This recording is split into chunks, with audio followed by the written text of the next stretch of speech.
Almost a century before Game of Thrones, a slow-witted giant and a mouthy bald boy journeyed to a prestigious tourney in Westeros. The former is a hedge knight, and the boy is an even greater mystery. But nothing is as it seems.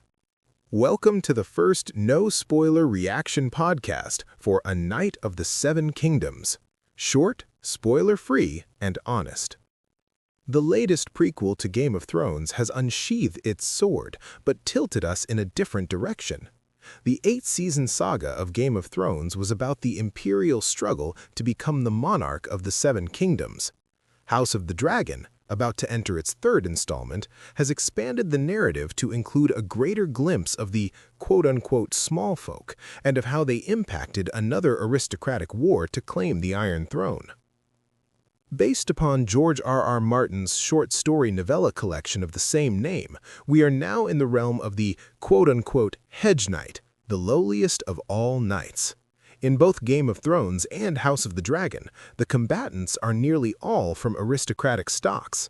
When they travel, including to wage war, they sleep under opulent pavilions. But a hedge knight? He can't even afford a tent.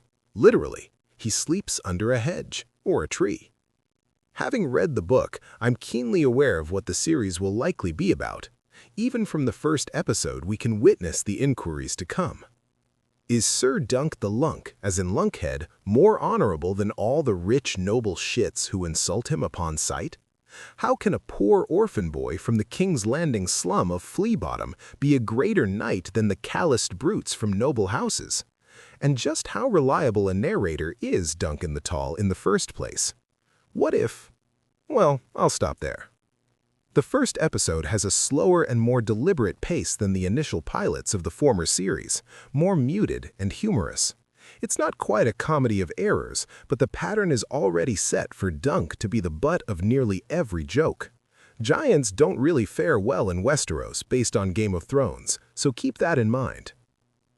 A major excitement from the first prequel was seeing the ancestors of famous noble houses that we came to know in A Song of Ice and Fire. All those Starks and Lannisters and Targaryens. By comparisons, the first impression of a Baratheon is a real disappointment. You can tell the showrunners wanted it to be so much more, but I was terribly unmoved. Of course, having read the first short story, The Hedge Knight, I know grander names are sure to come.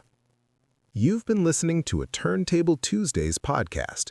You could have been listening to any podcast right now, but you listened to ours. Thank you.